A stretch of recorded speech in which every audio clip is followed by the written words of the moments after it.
bien bonjour à tous, c'est Alan Crouvisier, j'espère que vous allez bien. On se retrouve aujourd'hui pour ce premier bulletin neige de la saison sur les six massifs français.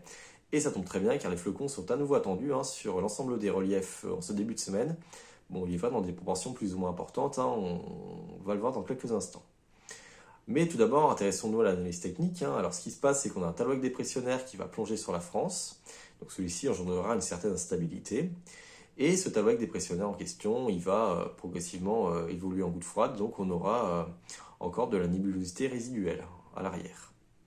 Alors donc ce lundi, donc on aura des chutes de neige parfois abondantes sur la chaîne pyrénéenne, donc notamment sur l'ouest du massif. On attend entre 45 et 55 cm de neige, par exemple au-dessus de 1800-1900 mètres entre le Pays Basque et le Luchonnais.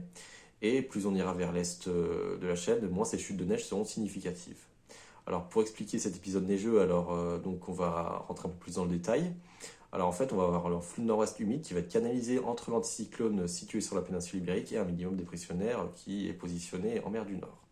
Donc d'où cette humidité qui va se mettre en place sur la chaîne pyrénéenne. Et sur les autres massifs, donc on aura également d'autres précipitations neigeuses, mais les cumuls s'annoncent nettement moindres.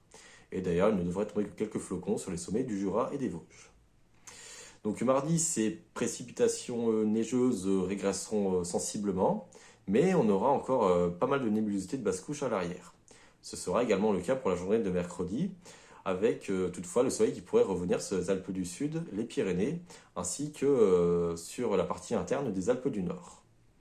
Ensuite, on va avoir un redout qui va se mettre en place sur notre pays, car on va avoir un système dépressionnaire positionné au large du Portugal qui fera remonter la douceur venue donc de Méditerranée. Mais ceci demande tout de même confirmation, car l'air froid ne se situera pas très loin, en tout cas entre la Scandinavie, l'Allemagne et les îles britanniques.